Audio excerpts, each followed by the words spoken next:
Oke, halo, selamat malam semuanya. Welcome untuk yang udah join pada malam hari ini. Malam hari ini kita bakalan live sama Kokris Aprilioni. Kita tunggu Kokris.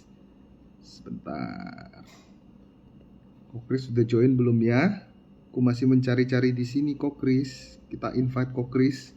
Malam ini kita bakalan ngobrolin window dressing atau window crashing. Nah, ini semoga teman-teman semua di sini eh, terhindar ya portfolionya dari eh, ini ya efek karena goto 1 minggu terakhir ini. Ya sebentar, aku cek dulu nih kokrisnya lagi di mana nih ya. Kita coba undang. Sebentar.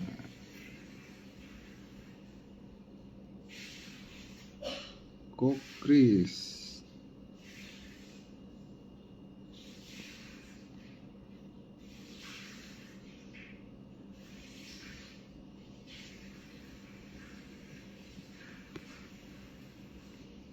Aduh, nggak ada nih. Kokrisnya udah join belum ya?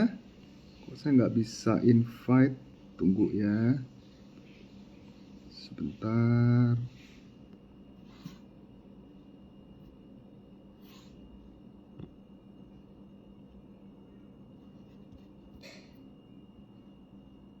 Oh, udah rame banget ini yang nungguin Kokris nih. Tapi Kokrisnya masih belum join nih.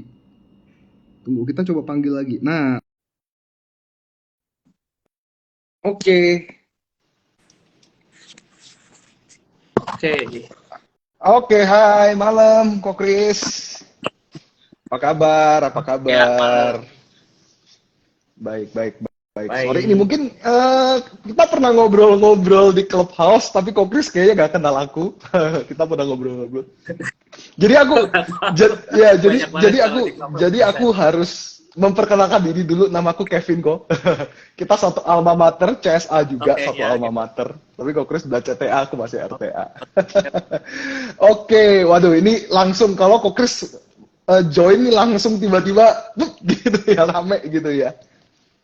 Gimana kok? Soalnya susah nyari gue buat Iya, join iya, iya, iya. online tuh Kita susah. thank you banget loh malam hari ini udah ditemenin sama Kokris untuk ngobrol-ngobrol. Terutama ya kita tahu lah ya market 2 minggu belakangan lah ya semenjak Goto tuh kayaknya tidak seindah sejak awal Desember itu tidak seindah yang orang kira.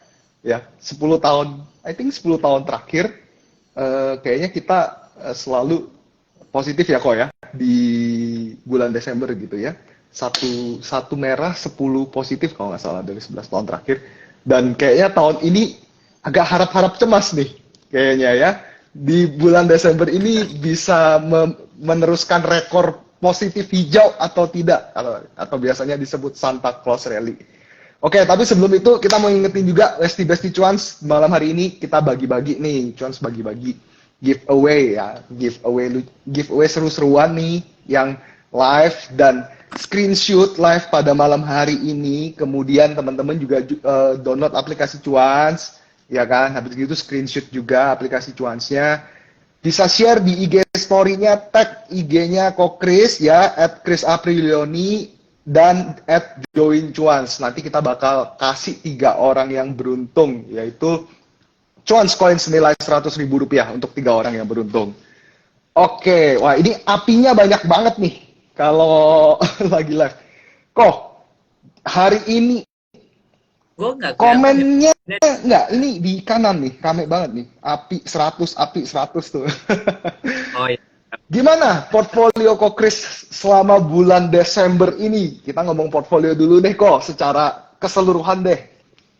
Ya, Desember malah Desember malah happy. Oke. Okay. malah happy. Karena balik lagi ya, sejelek-jeleknya market tetap akan ada saham-saham yang cukup menarik Iya. untuk ditradingin.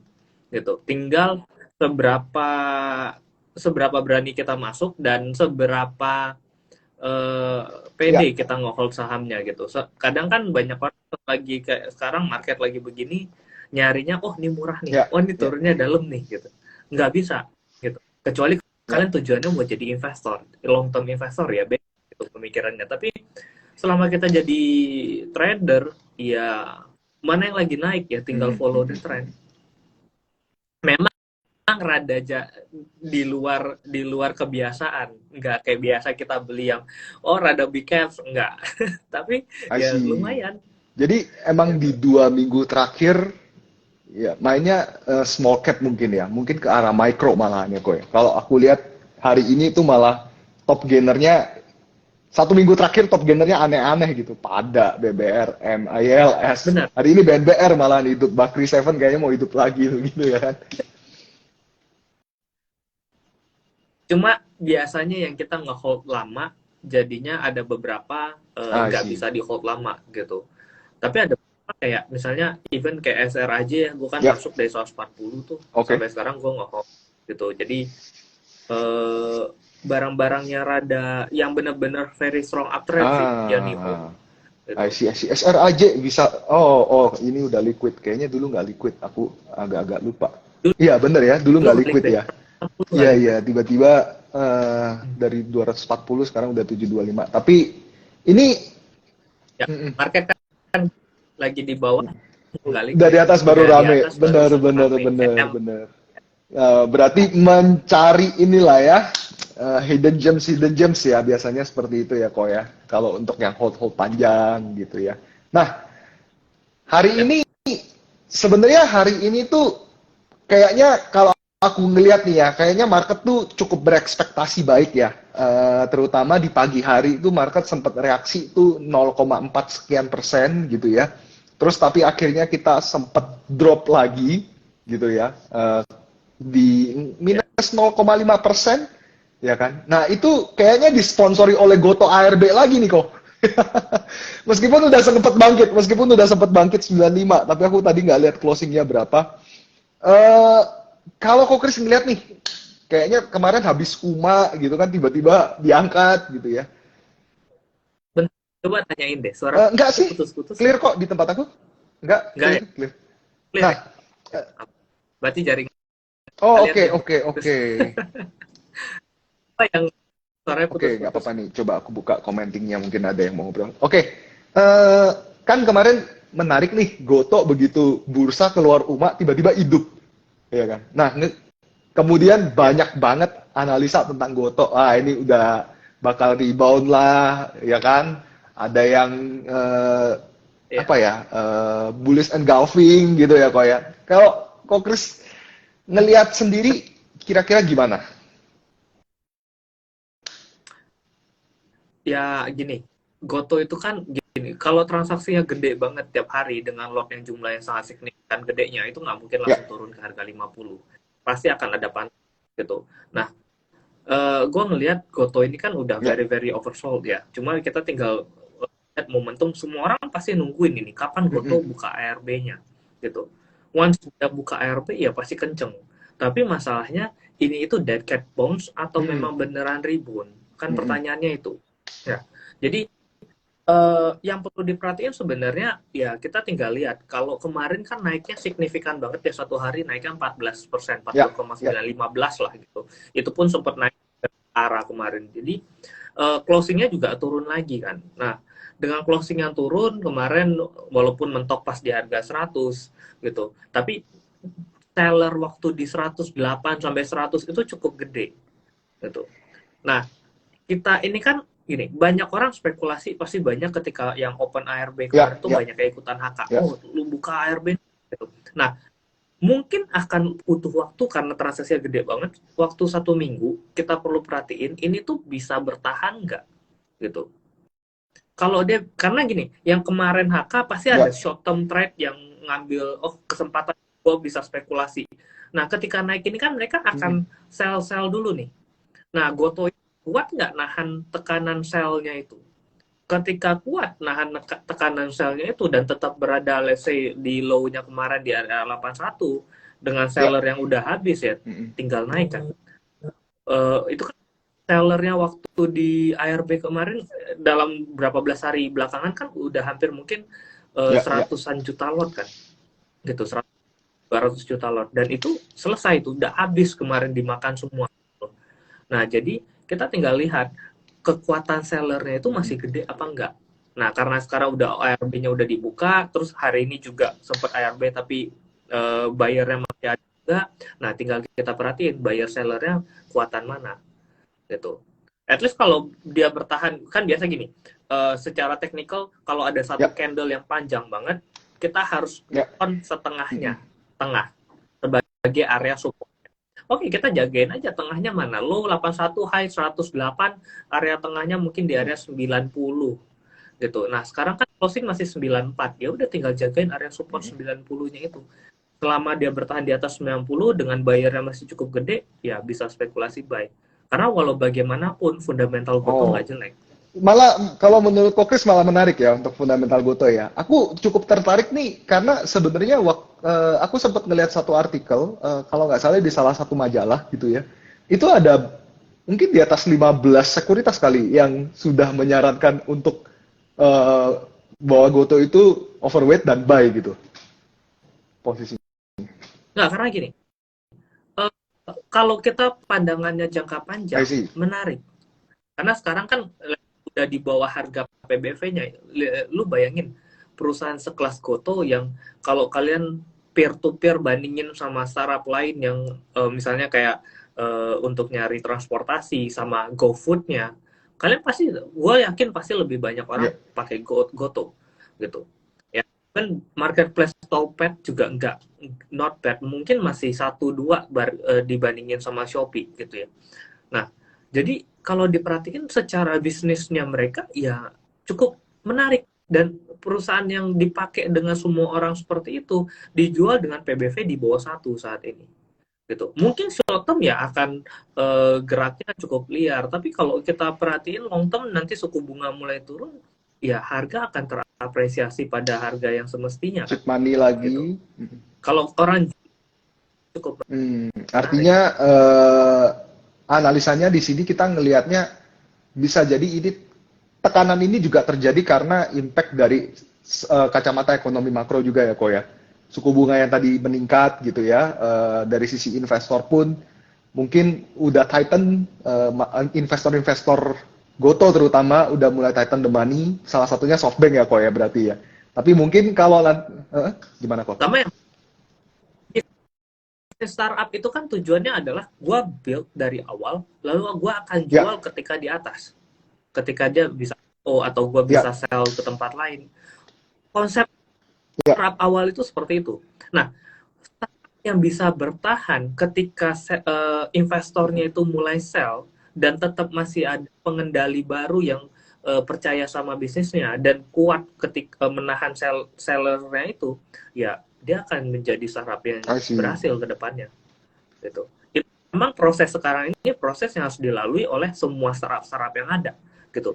That's why banyak perusahaan-perusahaan teknologi, startup ketika IPO pasti amblas dulu. Kenapa? Ya karena tujuan investor awalnya gue udah bakar duit banyak-banyak, gue mau cari cuan cepet. Gue akan bikin lagi nanti satu hal, gue akan jual lagi. Bagus kalau mungkin nanti segede Goto, tapi karena kita lihat kan secara basis market orangnya market yang kemana, ya gue rasa akan susah orang buat pindah ke tempat lain. I see. Sebenarnya apakah kalau menurut Kokris sendiri nih dengan penurunan Goto ini akan banyak berimpact ke emiten-emiten lain? Misalnya nih kok contohnya kayak Asa nih, ya kan?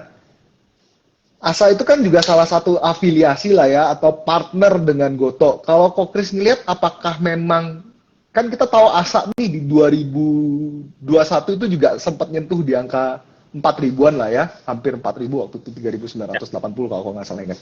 Apakah memang itu juga jadi salah satu faktor penyebab penurunannya harga emiten Asa kok kalau Kokris ngeliat? Enggak sih, gue bilang memang Asa itu di 4.000 memang overpriced gitu. Terus kan mereka juga build satu antar ajanya itu kan. Nah, pertanyaan gue, seberapa sering kalian pakai antar aja gitu? Gue sih masih lebih sering pakai si cepat ya, harga lebih murah, lebih cepat gitu.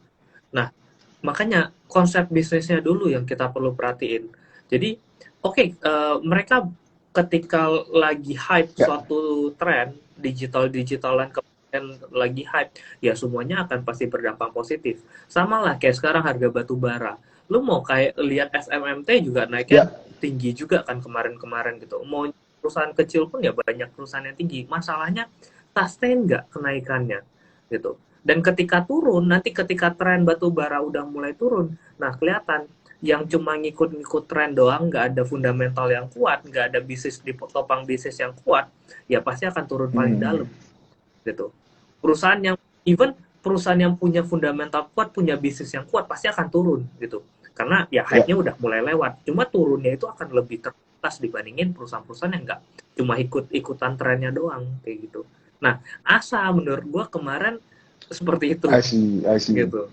Dia memang kalau dia fokus ke bagian rental mobilnya, kerjasamain sama Goto dan lain-lain, itu jauh lebih money daripada dia bikin bisnis buat nyaingin Tiki Jet, AC cepat dan lain-lain. Karena market shares itu nggak bisa bohong. Ya, ya, ya. Gitu. Nah, menarik tadi aku juga sempat ngeliat-ngeliat nih konten-konten di Instagram gitu kok. IHSG kan kita hari ini 6.800 ya. Nah, Desember terutama bicara Santa Claus Rally. Kalau Kokrik sendiri nih ngelihat nih, optimis gak sih bakal closing di atas 7.000 berapa nih yang sideways panjang nih, sorry.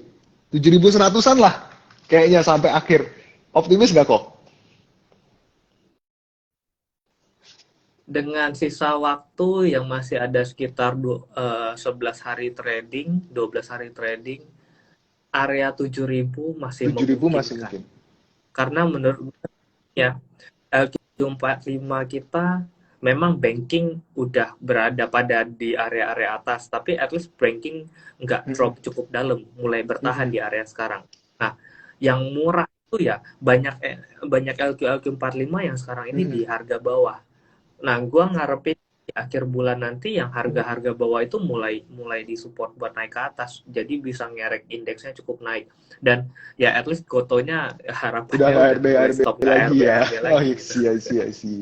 Jadi selama gotonya nggak ARB ARB mungkin kita masih bisa orang. Karena ini lucu kok.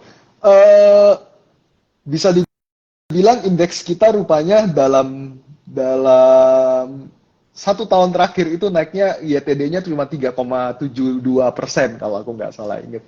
Which is kalah nih sama deposito gitu kan. Deposito udah 5% something gitu. Kira-kira kalau Kokris sendiri mandangnya Ya, gimana nih kok? Atau mungkin bercermin dari portfolionya Kokris sendiri nih, bisa kasih tips ke teman-teman nggak nih? tergantung gini. Indeks sekarang kan gue bilang tidak Ya, mencerminkan apa yang terjadi di market gitu. Even lu lihat indeks cuma naik 3%, kalau lu megang ya, BCA naiknya 30% ya. year to date. Bener nggak? Dan kalau kita ngomongin bid to instrumen investasi yang lain, berarti kita harus megang ya at least banking. Terus yang kedua Ya, consumer goods gitu ya. Ya terus ya. sama infrastruktur kayak Telkom gitu. Nah, kalau totalin itu masih make money cukup gede gitu. Kalau kita hitung porsi weightingnya ya gitu. Jadi saat ini memang terlihatnya 3,an%. Kenapa? Karena keketok di tag-nya. Goto yang punya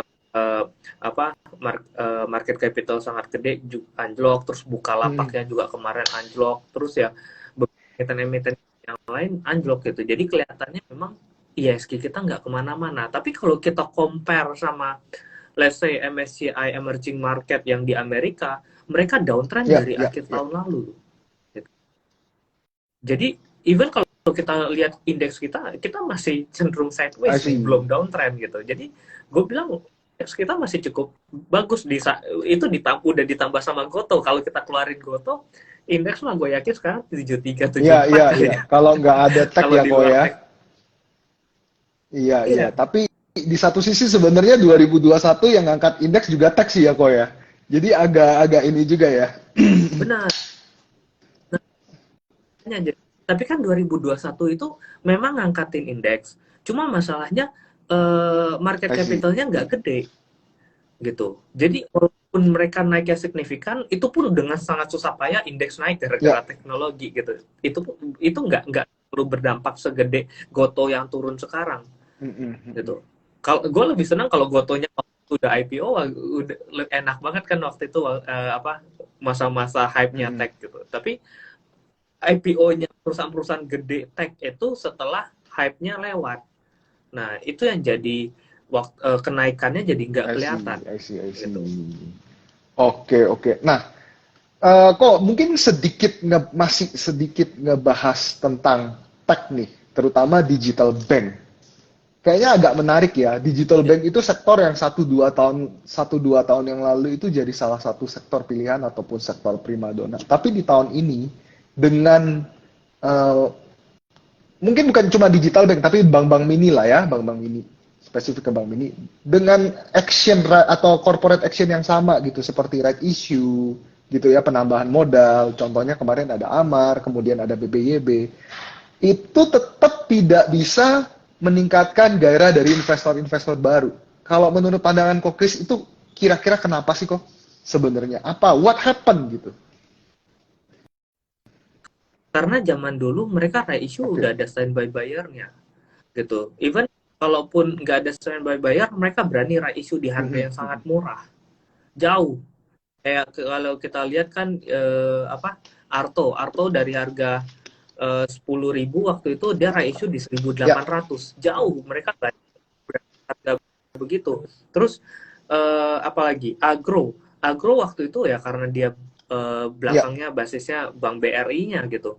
Jadi di sub sama BRI-nya. Lalu apalagi yang naik signifikan? BBYB, Ya banking BBYB kayak sama BNBA, BNBA. ya.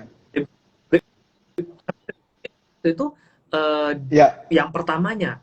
Kenapa yang pertamanya? Karena yang masuknya siapa dan ternyata kan gede gitu. Nah, kalau yang terakhir-terakhir ini kan mereka gini loh. Story ke depan tuh apa? Lu target mau naikin equity-nya jadi 3T supaya masuk jadi nggak turun jadi apa? ya. Ya. Nah, abis lu naikin itu tujuan lu ngapain? Kan kita ngelihat story what's next gitu. Nah, target mereka udah selesai kok. Udah lega kok sekarang bank-bank mini. Jadi yang terakhir-terakhir ini ya buat apa? Buat ngapain lagi gitu? Buat dinaikin tujuannya. Gitu. Karena udah gak ada hal yang menarik. Tapi waktu pertama kan, oh dia harus nyari yang gede-gede nih bisa masuk untuk supply perusahaannya supaya tetap bagus. Apalagi waktu itu suku bunga rendah. Nah mereka bisa jualan suku bunga tinggi pasti kalah bank-bank konvensional. Nah sekarang suku bunga udah mulai naik. Mereka mau naikin sampai ke berapa lagi? Pasti rada ngestak gitu. Nah yang konvensional mulai naik ngejar yang digital-digitalan ya pasti kepukul gitu. Gue ngapain letakin di digitalan gitu karena resikonya lebih gede. Mending gue konvensional dengan hitung-hitungan yang jauh lebih Artinya menarik kalau kan. untuk jangka menengah ke panjang pun buat Kokris sudah tidak menarik lagi bank digital ini atau bank-bank mini ini. Kalau nanti suku bunganya mulai turun, interest rate mulai murah, mereka konvensionalnya turunin suku apa bunga-bunga deposito lagi, bank mininya masih cukup tinggi, itu lagi gitu. Makanya tech company itu sangat sangat bergantung pada suku bunga. I see. Nah, untuk para teman-teman yang di sini ya dan para besti-besti cuans juga yang ingin bertanya-tanya silahkan di kolom Q&A ya nanti saya akan bacakan. Oke. Nah, balik masih ngomongin masalah sektoral di saham sebelum kita bicara ke mungkin sedikit ke makro nanti. Nah, ada 2 sektor nih kok. Mungkin satu sektor dulu nih yang menurut aku paling kasihan gitu ya. Yaitu sektor konstruksi kok. Ya, aku yakin kayaknya 2021 Ya. konstruksi itu nge-hype banget. Di akhir 2020 aku ingat salah satu influencer juga itu sempat ngeluarin bahwa bakal ada SWF dan yang lain-lain. Tapi sampai hari ini sekarang namanya INA gitu ya, bakalan ke IKN dan yang lain. Tapi sampai hari ini kayaknya realisasinya tidak ada dan apa ya, sektornya pun tertekan gitu ya, terutama sektor konstruksi gitu ya. Nah, kalau pandangannya Kokris nih gimana nih? Sektor konstruksi masih kebuli nih. Hari ini PTPP minus 5%. Ya, WSKT berapa nih? Ya, WSKT sih nggak gerak ya. Tapi PTPP terutama. bertahan. Ya, BTP kan kemarin Ya, gara-gara ada isu PTPP PKPU kan, PKPU. makanya orang pada. Nah, Kenapa konstruksi lagi pada nggak gerak, pada turun terus? Ya, salah satu faktornya karena ini ya, mau pergantian presiden. Kita tuh takut nanti kalau presidennya ganti, ntar Oke. IKN-nya nggak jadi. Gitu. Ya, yang pertama satu itu. Terus yang kedua, kan mereka sekarang lagi pada kesusahan duit Mm, juga mm. untuk kerjain proyek. Makanya bakal ada isu. Gitu. Kemarin Adikarya udah, next Waskita. Cuma kita nggak tahu Waskita itu kapan. Nah, ketika reissue yang akan dilakukan oleh perusahaan-perusahaan infra ini, pasti mereka nggak dapat Ya. sokongan lagi dari pemerintah. Pasti disuruh jualan market. Makanya kemarin Adi dijual di Mm, harga lebih murah gitu. Ya, supaya apa? Supaya orang tuh nge-sub, iya. tapi ternyata turun lagi. Nah, Waskita juga akan di harga yang cukup bawah gitu. Supaya apa? Supaya masyarakatnya ikutan. Ya, cuma masalahnya karena orang ngelihat, oh berarti masih masih ada lain-lain nih. Nanti ada Wika, ada PTPP gitu ya. Jadi ini juga salah satu pertimbangan. Ya wait and see dulu deh, tunggu dulu deh gitu. Toh biasa kan kalau infra itu pencatatan secara laporan keuangan itu kan ketika mereka dapat project baru dicatat Ya, sebagai ya, pendapatan gitu, bukan ya benar-benar dibayarnya gitu. Nah itu yang juga jadi pertimbangan gitu loh. Dia dapat project gede, ya. cashnya nggak ada gitu. Mau ngerjain kayak gitu, ngambil utang lagi. Sekarang utangnya udah cukup gede gitu. Nah tinggal apalagi yang namanya net interest marginnya, sorry bukan apa antara Oke. pendapatan sama laba bersih ya, dari pendapatan potong-potong sampai laba bersih. Nah, konstruksi itu kan kecil banget. Cuma sekitar Ya, satu iya, sampai 3% iya. cuannya mereka. Gitu. Jadi, kalau narik bunga yang bisa dapetin 11%, gimana cara Hmm. lu mau bayar gitu. Mau nggak mau harus hubungan pemerintah, pemerintah kasih duit cuma-cuma baru konstruksinya bisa gerak. Cuma masalahnya sekarang nggak bisa. Gitu. Makanya sekarang tujuannya mereka apa? Divestasi, divestasi. Punya aset apa jual, punya aset apa jual. Nah, tapi kan mau sampai kapan? Gitu. Nah, ketika penjualan aset itu akan ngaruh kemana? Pendapatannya juga Ya. nanti akan tergerus kan? Yang biasa dapat dari jalan sekarang udah nggak dapat. Nah, ini yang jadi pertimbangan konstruksi kita tuh lagi bleeding banget. Nah, once nanti mereka ketemu way-nya untuk bisa keluar dari hal itu, ya itu baru menarik. Kalau sekarang, gue rasa ya nunggu dulu Adi, deh. eh, Itu memang Adi murah. sudah low 2020, which is udah low corona nih kok. Terus kemudian Ya, aku sambil ngecek sekilas ya. PTPP masih belum sih 480-an something. Wika Adi ya masih bawah Adi di bawah banget. 10-an. Wika juga udah mendekati 725-an. Sorry aku pakai RTI hari ini, Ya, nggak buka ini. oke. eh USKT yang paling parah udah di bawah harga Corona. Apakah sebenarnya bisa mulai dicicil untuk tahun depan misalnya, atau memang menurut Kokris udahlah kita tunggu reversal aja deh, kita bener-bener tunggu ada berita positif deh, atau gimana enaknya kalau untuk konstruksi-konstruksi ini kok? Kalau gue ya memang tipikalnya gue mending telat dikit I see. daripada gue habis waktu. Gitu. Oh ini turunnya sampai kapan? Kita nggak tahu ini turunnya sampai berapa. Ya kalau dia survive. Kalau ternyata Ya, beneran di PKPU, terutama PTPP ya. pemerintah pikir, oh gue punya 4 konstruksi nih, buang 2 nggak apalah, 2 lebih sehat atau di mergerin 2 gitu, pangkas 2. Nah itu juga bakal jadi cukup common ya nanti gitu. Kayak kemarin kan nih yang apa kebelakangan Ya, Inalum. Inalum ini kan mau dilepasin lagi, Ya. bener nggak? Gitu. Nah itu kan jadi kayak bingung tuh nanti ke depannya mau kayak gimana gitu. Nah ini juga kemungkinan bisa terjadi dan masih ada Hutama Ya. Karya yang di atas itu kan, gitu. Yang proyeknya lebih gede, udah punya size yang lebih besar. Nah, gua rasa nanti depannya harus ada perampingan di sesi konstruksinya Hmm. pemerintah sih. Iya, Gitu. iya. Ya lu kita Adi PTPP Wika kerjaannya beda-beda di mana? Nggak ada, Ya, sama hampir. semua. Ada tol, gitu.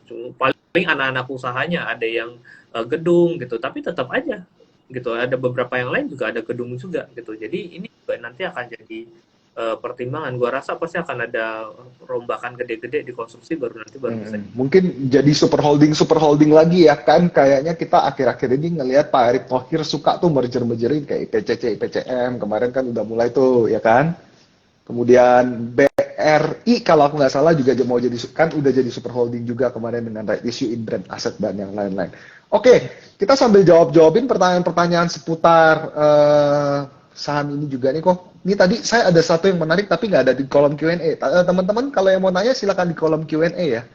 Saya tuh tertarik karena tadi BNBR hari ini gerak. Jadi pandangan untuk grup Bakri ini gimana nih B7 gitu. Kayaknya akhir-akhir ini saya juga ngedengerin nih Bakri bullish banget, terutama Bumi gitu, bakal bullish lah gitu. Ya, gini loh. Banyak orang kan di luar kan gini. Gua bingung tuh sekarang ya. Ya, Di luaran ini orang tuh antara informasi story dengan fakta yang terjadi pada ya, pergerakan harga sahamnya. Itu banyak orang ya, kenapa ya, karena kemarin kan buminya naik dari 63 ke 200, terus orang berpikiran oh ini bakal kencang, terus ada beberapa orang bilang oh nanti ini bakal ke sini, nanti bakal ngapain gitu, insidernya bagus ya.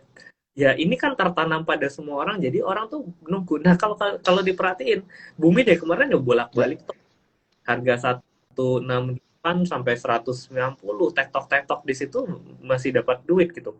Memang nggak turun kayak yang lain ya. Sama lah sebenarnya kalau kita perhatiin ada beberapa Ya, emiten kayak APLN juga. Area 160 bolak-balik. 70 bolak-balik di area situ-situ doang gitu. Nah, jadi balik lagi ya, trading lah sesuai dengan fakta. Kalau memang dia geraknya break ya silahkan beli, kalau memang dia sideways ya better tektok. Nah terkait BNBR yang naik hari ini ya wajar, sektor energinya naik gitu, call-nya naik, ROI-nya naik ya.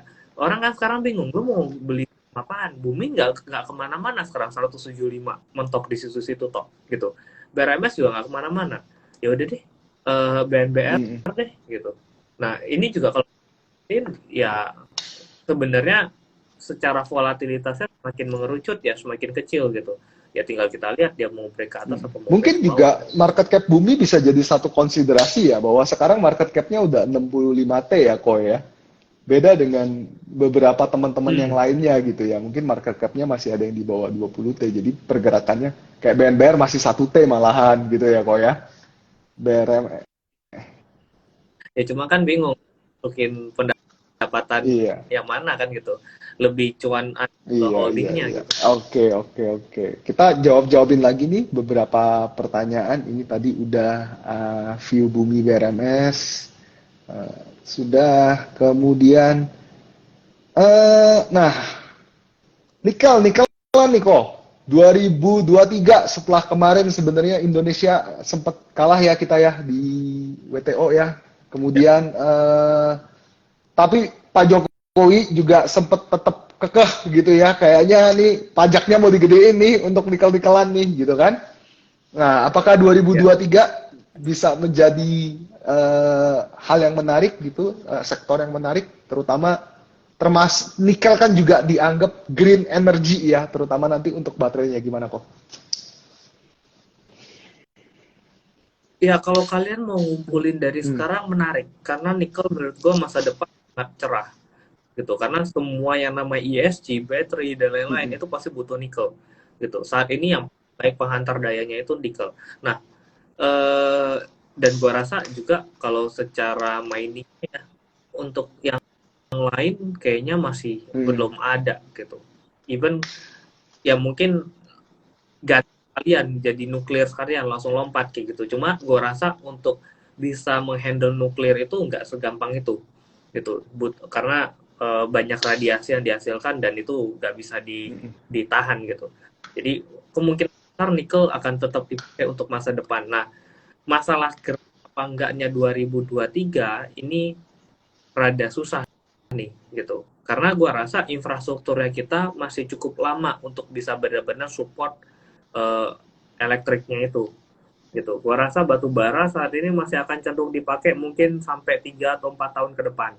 Itu memang akan pelan-pelan dikurangin tapi nggak bakal langsung plek hilang gitu. Kalau sekarang kan masih banyak banget batu bara. Kita masih kalau kalian baca RUPTL-nya tenaga kelistrikan itu kita masih 70% itu ngarepin dari batu bara gitu. Nah, 70% itu nggak mungkin tahun depan langsung hilang batu baranya, nggak mungkin gitu. Itu pasti bertahap-tahap turun ke 60, ke 50 dan itu butuh waktu gitu ya. Jadi gua rasa kalau buat ngumpulin dari sekarang is okay, tapi kalau buat ngarepin bisa langsung ke gerak kenceng 2023, ya tergantung ada sentimen apa yang menarik nggak. Tapi kalaupun ada sentimen seperti itu, ya geraknya kayak sekarang, antamnya naik kenceng, terus tetap diturunin lagi gitu ya. Tapi memang bakal ada upside-nya dibandingin sama tahun lalu. Itu, tapi kalau benar-benar stabil naik secara signifikan, Oke, gue tapi rasa Nikel berarti Ko Chris sendiri cukup menjagokan Antam ya. ah sama jangan gua sih ya, Hmm. kalau gua ya, gua nggak kalian ya. Gua paling anti kalau yang nama invest itu ke BUMN. Plus satu kok, plus satu, plus satu. Ya, ya, benar-benar.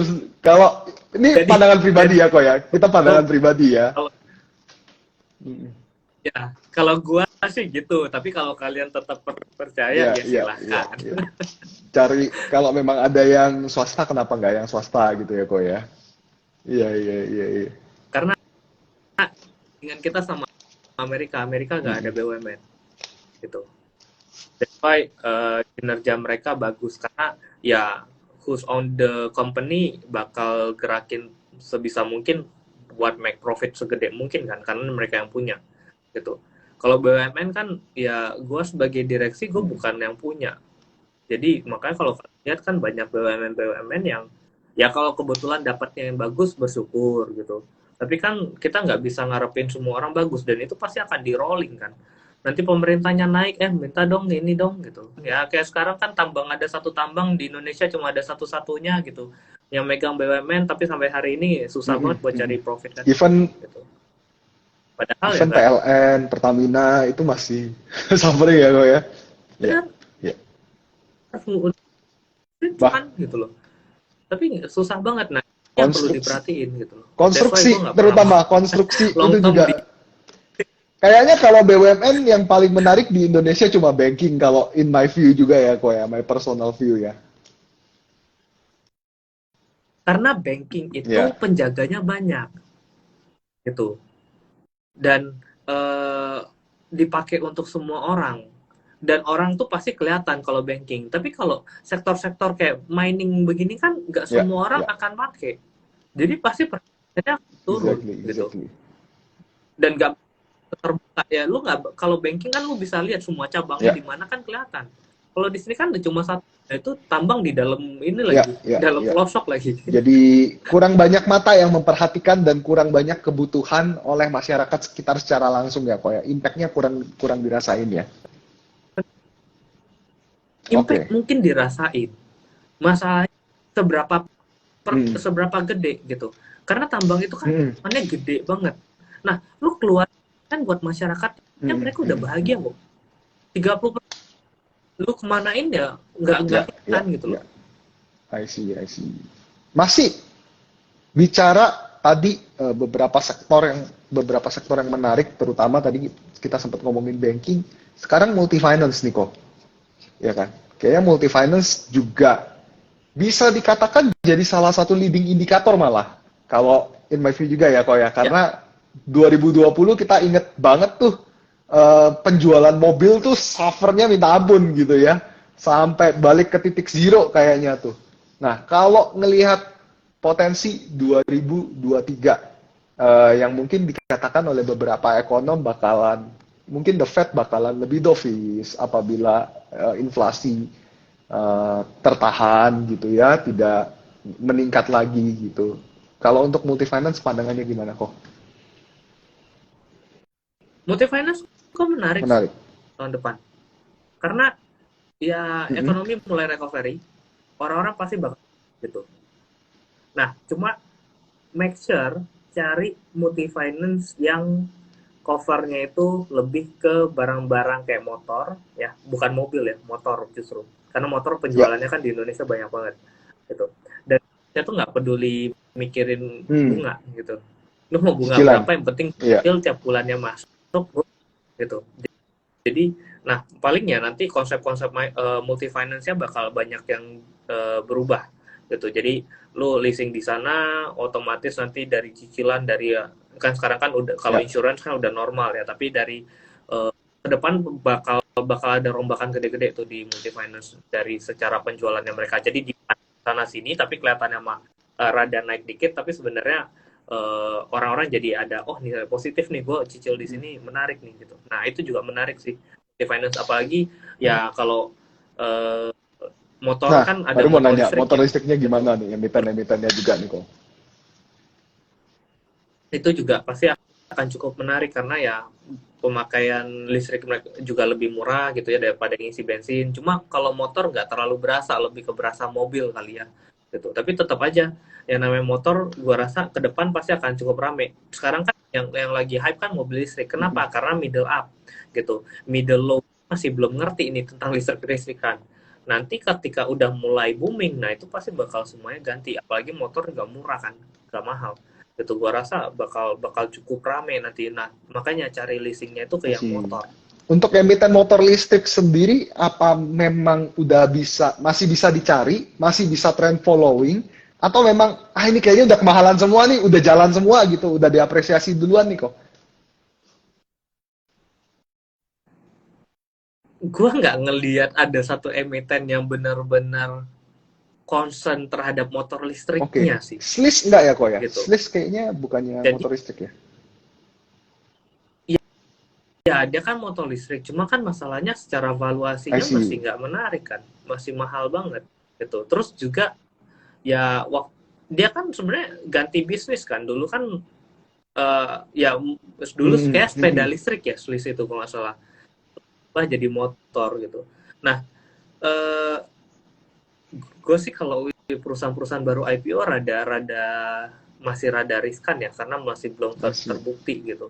Dan kalau kita perusahaan-perusahaan yang udah lama IPO, porsi motor listriknya agak gede. Kayak Indika kan mulai keluarin, terus Wika juga mulai keluarin. Porsinya masih belum sebesar untuk bisa nyaingin itu. Dan ya kalau Swiss gue belum cek-cek banget sih gitu, Hmm, manajemennya gimana gitu, profitnya make-nya gimana gitu, penjualan motornya seberapa gede, ya mungkin let's say nunggu tahun depan kan I see. benar-benar kelihatan.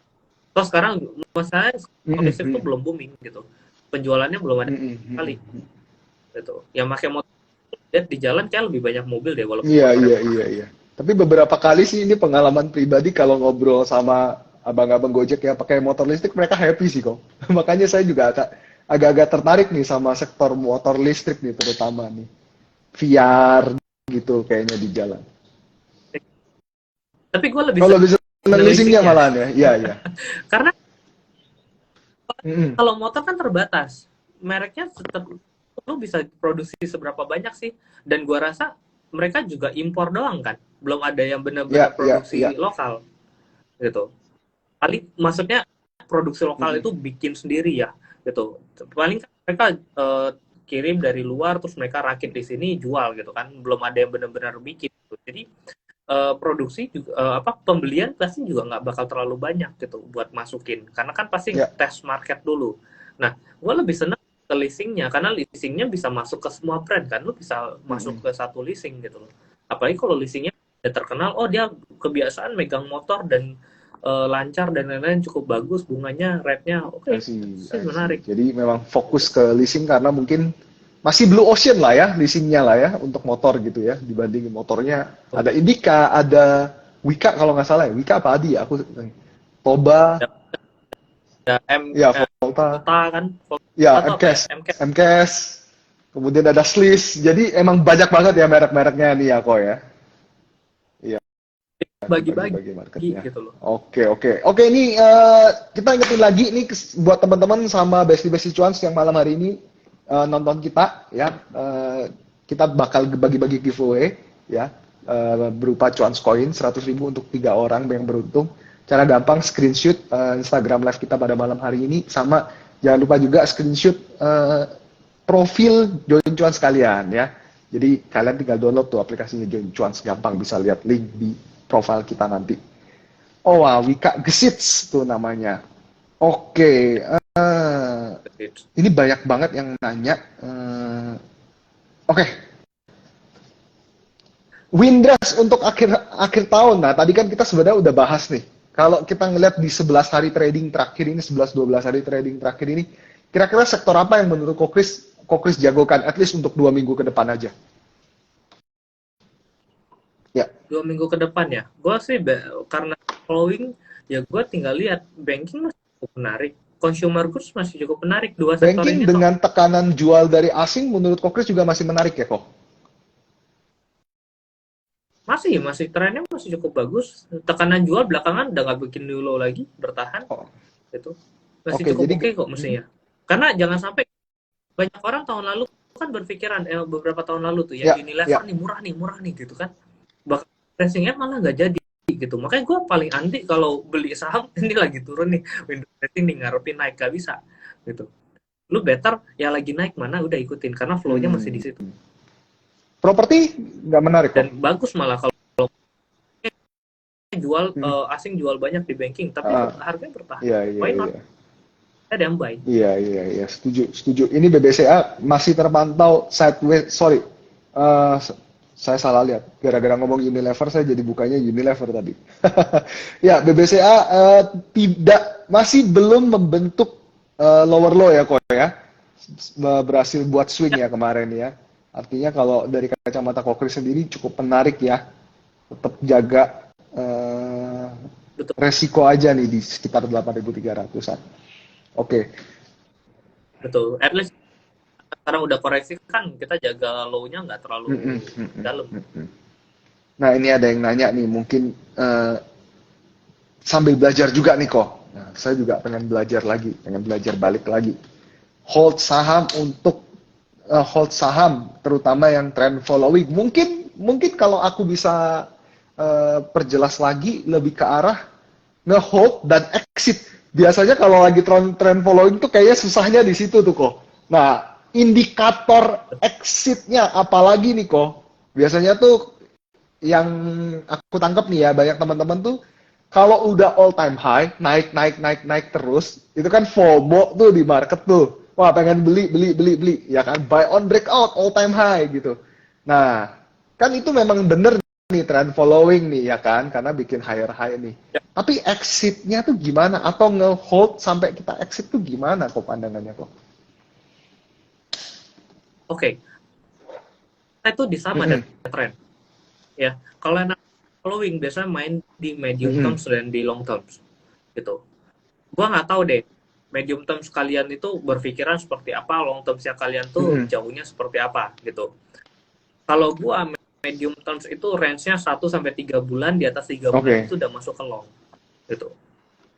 Jadi cara paling gampang ya yang paling simple ya lihat tuh dia naik koreksi naik lebih tinggi koreksi naik lebih Mm-mm. tinggi apa enggak Mm-mm. gitu itu simple gitu banyak even kalau gini kalau perusahaannya itu baru naiknya di Mm-mm. area-area bawah di area-area bawah maksud kalian baru dapat cuan itu range Mm-mm. 0 sampai 10% ya itu bakal banyak false break kayak dia naik koreksi naik Mm-mm. terus sideways terus ada ngebit baru new high gitu tapi kalau kalian udah ngerasain cuan 30-50% ke atas itu bakal gampang banget ngeliat gitu dia naik koreksi nggak naik lebih tinggi ngetes resistance-nya udah kalian bisa take profit dulu nanti kalau close di atas itu baru masuk lagi atau memang ya benar-benar nungguin sampai dia bikin new low Mm. gitu ya tapi kalau nggak kalau composite-nya, kalau ISG-nya lagi benar-benar bullish,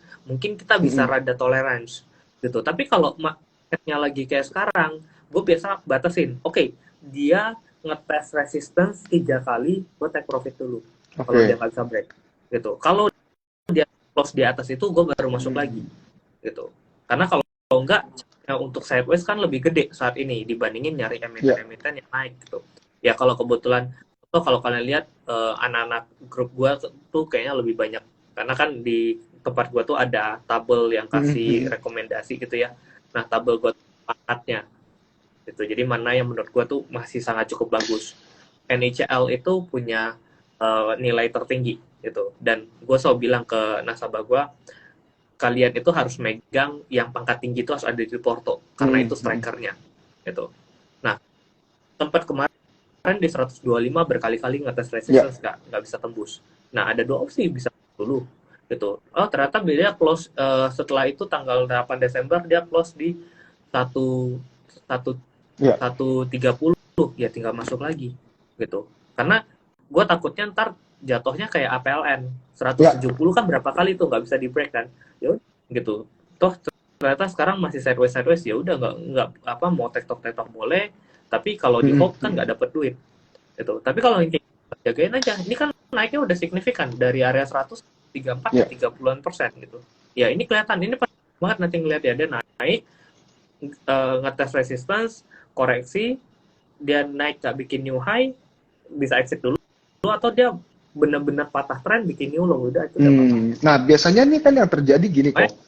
Buy on breakout gitu kan. Tadi 125 misalnya. Akhirnya di 125 ini buy nih di sini nih, ya kan. Nah, Betul. kalau menurut Kokris apakah begitu dia kan low-nya biasa agak bawah nih. Kayak ini kan 125 dia kan di area range 110 lagi gitu. Dia breakout gitu kan. Nah, kalau Betul. buat Kokris nih, buy on breakout di posisi tadi, apakah nanti lebih prefer tetap kasih trailing stop atau stop loss di bawah 125 atau nunggu new low sebenarnya kok? New Artinya low. dari spread 120 ke 110 cut loss-nya baru di sini ya kok ya, sekitar 109 atau 108 gitu ya kok ya. Betul. Mm, Gitu. Cuma kan ya kita lihat dulu low-nya terakhir itu jauh apa enggak gitu. Kalau low-nya terakhir itu di atas 10%, mungkin ketika dia balik lagi di bawah 125 bisa exit dulu gitu. Kalau ternyata nanti close-nya di atas lagi, tinggal masuk lagi, karena kan kita bermain kalau short term itu chance of probabilitas doang gitu. Kita ngejagain sebisa mungkin race-nya sekecil apa, tapi sekalinya dapat cuan kan mintanya gede gitu. Makanya kalau kalian aja, kenapa gue masih hold ya, karena nggak ada tanda-tanda. Sorry kok, emiten apa? Maaf. Gitu. Tadi Sekarang keputus. AJ. SRA. Oh, Strats. Oke. SR AJ.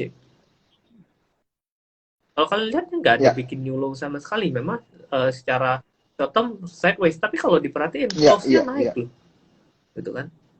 Nggak ada alasan untuk gua sell. Jadi kalau posisi kayak gini nih, udah ngomongin SRAJ nih, teman-teman, ini kita bukan ini ya, bukan rekomendasi jual dan beli ya. Ini kita lagi menganalisa nih. Iya, ini kalau ikut bahaya nih malah teman-teman nih ya. Jadi ini ya, kita makanya gue justru ya kalau gue spill begitu berarti menurut gue tuh udah ya udahlah, udah nggak menarik, udah nggak kelar bakal beli gitu lagi. Ya. Kalau gue nggak ya, kayak leasing gitu ya, masih gue diam-diam, nah itu menarik. Oke. Spill supaya ngumpulin. Oke nih kok, kita langsung live analisis kalau SRAJ nih, gambaran dari Kokris nih. Misalnya gue punya barang nih, let's say kemarin buy on breakout-nya di ini area berapa nih? 200-an lah ya kok ya, kurang lebih di situ ya kok. Nah, kalau dari Kokris nih, exit-nya menurut Kokris kapan? Ya. Exit-nya ya. Kalau mau save aman, 700 closing di bawah 700. Closing di bawah 700 itu exit. 700. Kalau lu orangnya rada takutan, kalau kayak barang kayak gue di rada bawah, kayaknya gue akan kasih dia swing low dulu ke bawah, terus gue akan lihat dia naik sampai mana, bikin new low baru gue gini dulu ya. Kalau dia nggak berhasil, karena kan turun ke bawah. Kalau dia nggak berhasil breakout, jadi ada potensinya ini double top ya kok ya. Betul. Nah kalau dia ada koreksi, naik ngetes resistance lagi nggak ngebreak, gue akan sell dulu di resistance. Nah tuh teman-teman. Ada case yang perlu diperhatiin kan. Kan kalau yang ini kita jelas, kemarin kan memang ada akuisisi kan, perubahan kepemilikan Raja, makanya berarti memang ada bayarnya, cuma masalahnya bayarnya itu bisa ngerek naik lagi ke atas apa enggak. Nah tuh teman-teman, jadi sebenarnya metodenya tadi udah cukup clear lah ya. Kalau Kokris sendiri secara pribadi lebih suka lihat tunggu bikin swing low dulu, nanti naik, akan ngetes lagi nih di resisten yang tadi nih gitu ya kok ya. Kalau misalnya dia nggak berhasil, ada potensi mungkin akan jualan di sini gitu ya kok ya. Kalau yang perhatiin kayak agro kan gue dapetnya lumayan gede. Agro, oke. Dulu gue kan selnya di berapa kok? Sorry. Bukan kelihatan tuh. 2000. 2000? Terus 500 500. 24 I see, 50 lah I range see. itu waktu 2000. Kelihatan tuh waktu dia koreksi dia berusaha naik resistance-nya Ya, sempat kena tuh tapi ya, cuma ekor doang kan di atas. Nah itu dia ngebreak 2450-nya ya udah selesai. Gua nggak akan bisa jual di I harga see. tertinggi gitu. Oh, Tapi cuannya karena ratusan ya mm, lumayan berasa kan daripada gua berusaha untuk timing oh ini titik tertinggi gua nggak akan bisa dapat iya, iya, segede ini. iya. Jadi ngetes dulu. Berarti itu Kokris jualnya di bulan September ya, kok ya? 2.500-an itu ya? Oh, Agustus Agustus 2021. 2021.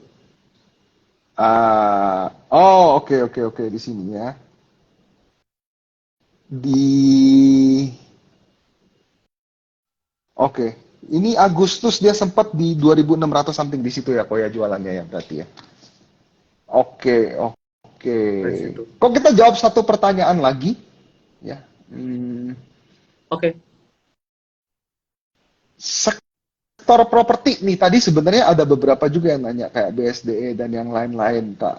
Kalau tadi konstruksi udah kita bahas, properti kok Chris tadi mention APLN berkali-kali, gimana nih kok ngelihatnya nih kok? Ya. Gue ngelihat properti sekarang sebenarnya seru sih. Tinggal tunggu kapan geraknya. Karena lu mau market kayak gimana juga mereka udah gak bisa turun. Iya nggak? SMRA, BSDE, lu mau ISG ancur kayak gimana, dia anteng aja di atas begitu. Jadi itu menarik gitu. Menarik kenapa? Gue tinggal tunggu ada satu momen, ada satu trigger terhadap sektornya, ya tinggal ngegas nih. Even sekarang harga suku bunga naik terus loh. Suku bunga naik terus, rupiah melemah terus gitu ya. Properti nggak ada matinya sekarang, masih tetap bertahan. Ini artinya ini udah very very Hmm. oversold gitu. Tunggu kapan momennya gitu. Tapi sebenarnya kalau kita lihat secara tren ya trennya mulai bagus kok, mulai naik Hmm. walaupun masih pelan gitu. Memang ya tadi masih rada ketahan di suku bunga yang masih rada ketahan di daya beli yang turun gitu. Cuma kayak tahun depan cukup menarik ya karena rata-rata banyak properti selesai di tahun depan gitu. Jadi kan kalau sekarang pembukuannya di laporan keuangan itu harus bayar lunas dulu baru Ya, tercatat sebagai pendapatan. Kalau belum lunas belum bisa tercatat sebagai pendapatan. Jadi 2023 harusnya akan jadi yang cukup apa laporan keuangan properti itu bakal I cukup see. bagus nih.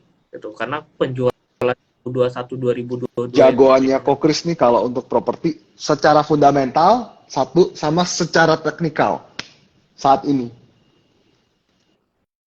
Ya teknikal ya APLN ya karena itu juga salah satu ini APLN kayak PBV properti paling kecil ya di sektor properti kalau nggak salah. Ya, Yang gede ya gitu. Jadi kalau kita bandingin TRA, SMRA, BSD, APLN kemarin paling habis kecil jualan CP PBV-nya. lagi ya. Terus kalau ya benar apalagi habis jualan CP. Cuma kan sebenarnya Iya, nggak bagus ya recurring karena itu income-nya dia. recurring income gitu. Nah kalau yang cukup menarik sebenarnya kalau yang fundamentalnya kuat dan stabil ya Pawon. Pakuwon. Cuma kan yang begini naiknya juga nggak terlalu kenceng gitu. Kalau yang strikernya mungkin nanti bakal ada di Di Asri Asri ya ya, malahan ya. langsung Oke. Sutra. Tapi ini IPS Q3-nya sempat turun nih malahan nih. Ya benar.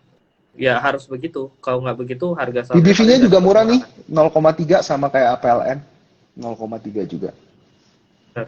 Ya kalau APLN bakal jadi Oke, strikernya tuh. berarti strikernya kalau technical tadi dan ya mungkin sedikit fundamental asli sama APLN ya kok ya. Penny stock juga lah ya, lebih Betul. lebih penny stock juga ya, lebih murah juga harganya Ya, jadi lebih ini. Kenapa kok? gitu. Sorry?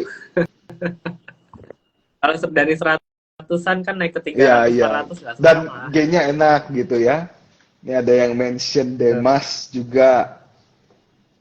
Tapi kalau properti sendiri, sebelum kita menutup pembicaraan kita malam hari ini, kalau Kokris ngelihatnya tahun depan tuh boomingnya apa sih?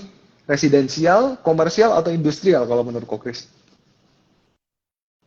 Tetap Presiden. residen. Karena pembangunannya semua residen gitu.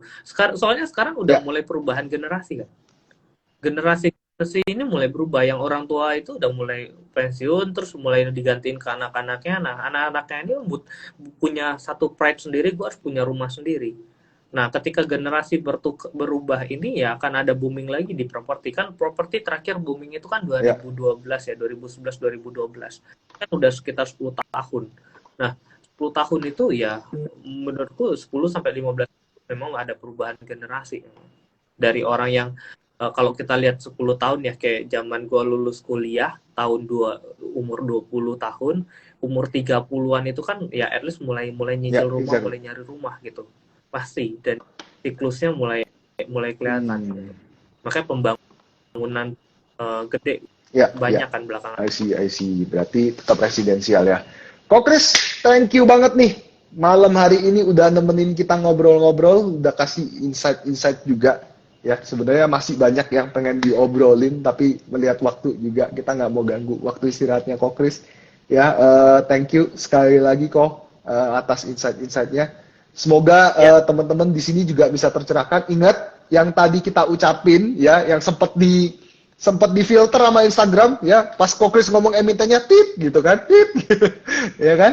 Nah itu jangan di-HK ya, jangan dibeli ya. Kita coba melakukan analisa ya, ya. backtest ya, metode yang udah kita lakukan waktu itu yang Kokris sudah lakukan ya. Kalau kalian mau beli ya dicek juga. Kalau menurut kalian oh ini cukup menarik juga sesuai sama kalian ya silahkan. Tapi kalau itu nggak sesuai menurut kalian oh kayaknya ini masih belum Iya. ya udah jangan gitu loh. Balik lagi tujuannya Oke. gini loh. Tujuan kita tuh selalu bisa analisa sendiri gitu. Karena nggak mungkin nanti ketika kita punya uang gede lu ngarepin orang lain ngasih Ya, kalian insight-insight mulu kan.